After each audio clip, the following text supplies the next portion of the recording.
Alright guys, here's another video on the Predator, and now I am going to be taking apart the carburetor, because for the exhaust pipe, the DG exhaust pipe, they say to put 155 main jet in there and then drop down the needle like a space.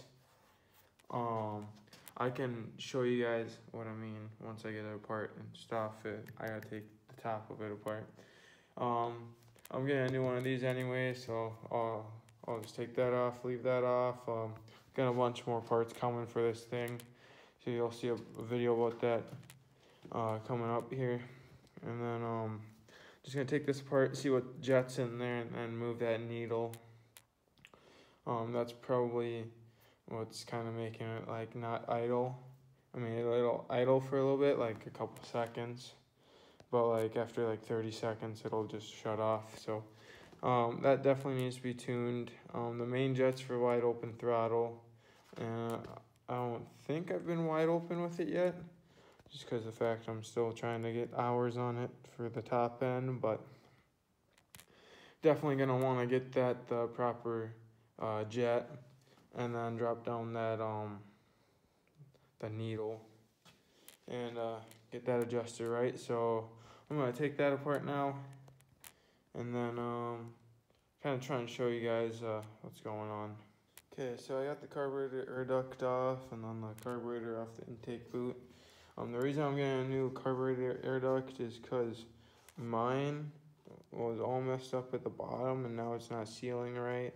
And you know, it's gappy, it's letting air come by, and I'm pretty sure that it got all deformed and stuff from okay, so I put all new valves in the head because all of them were bad. I'm pretty sure, you know, towards the end of its like, you know, before it blew up, let's just say, it was backfiring pretty bad, and so that's what heated this up and kind of melted it and deformed it and made it so rough. So I'm just gonna get a new one of these. It's not too expensive, not too bad, and that'll seal that up. And then I'm still gonna have to put, they said to put a hole in the bottom of the air filter and put some screen over it, so I'll still have to do that. But first is the carburetor, so let me get into that and I'll show you guys what's going on in there. Alright, so I took the two bolts, or the screws, out the top of the carburetor, and it just pulled out everything. The needle and stuff sits right in there. It all just slides out the top, and it's all right here. So I believe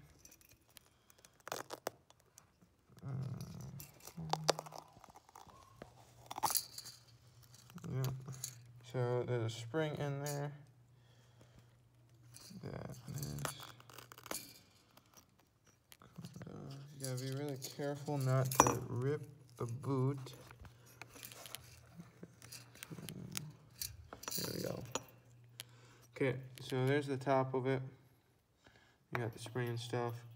Looks like mine's really dirty in there, so I'm gonna end up cleaning that out before I put it on. You just really want to make sure that this isn't cracked or ripped or anything anywhere. I did hot tank my carburetor, and I left this in there, so that's my bad. And I can see all the dirt got up in there.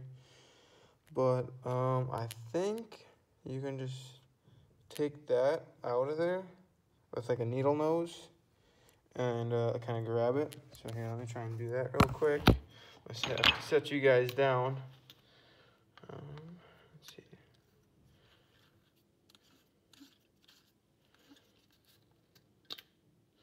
Yeah, okay, so that's just a plug. So I was just able to pull that out with a needle nose. And as you can see, my needle's down there. So there we go. Got my needle all out now. And there's a washer on the top of it. And let's see, let's look at this. So you can see my camera knows how to work. you can see there's marks on it, and that's the different slots, and that's how you adjust it. So now I said to drop it one, which I don't know how many settings there are, but that top clip goes down. Oh, there you go. So as you can see, there's like, what, like 7 settings or something. So you just move that clip down one, and then I should be all good to go there. Then I can put this back together, and then, you know, put that back in, put that all back together, clean it up. And then I gotta take the bowl off to look at my main jet. So let me get this dropped down, and then I'll throw it back together, and then move on to the bowl and taking that apart. Right, so I took that stuff off that was on the bottom, and I was just able to use my thumb to push the clip out, and then I moved it down a slot, and now it can all go back together. This I believe has something to do with like the fuel and how it runs, like lean and fat. That's that adjustment right there. That's part of it. You obviously still got your air to fuel mixture screw on the bottom and such, but this is just what it said in the instructions to do. So there's that, and now it can all go back together, and then now we'll check the main jet. Alright, so I put my needle back in there, and I got the plug back in there, and that plug has a spring, kind of just holding that in place, putting a little bit of pressure on there, and then it's just got that holds it on. So now all that's left is to clean it up, slide this back in the carburetor, and then put the cover back on it and the screws. So that part's all done. Pretty simple to do. And now on to the bottom of the carb. So I was bored, and so I just put the plastics up on the Predator. I mean, it definitely looks a little weird. You gotta get these painted. It's got a white fender on it, and I don't even know what this is. I sanded all the paint off, and it's like a black and red leopard. Yeah, that's something else. I mean, it would look pretty cool, but, you know, I had to sand it down and stuff, and then, you know, to get all that paint off of it. I mean, it would be pretty cool if I was just able to clear coat it like that, but that's not the case. Plus, this one's white anyways. So that's going to fresh coat of black.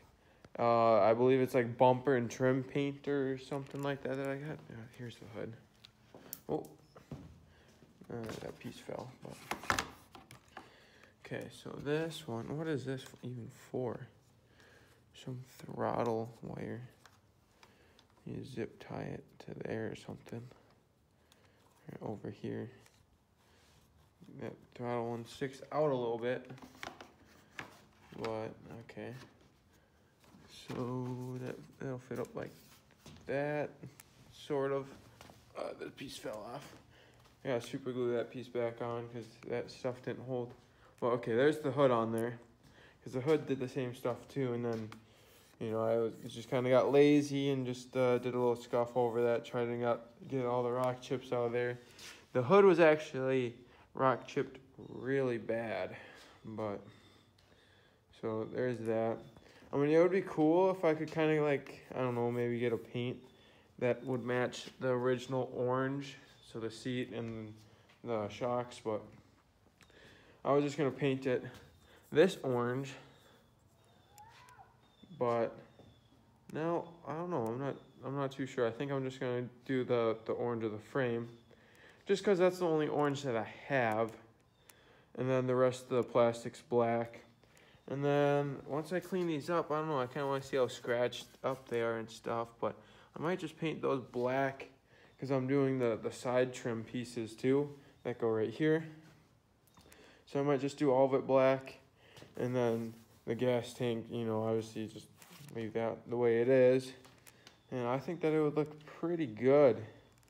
I don't know, I think it might just look a little odd if I leave those out. And I got two rattle cans of it. So, I mean, definitely if I have enough, I'll probably do these.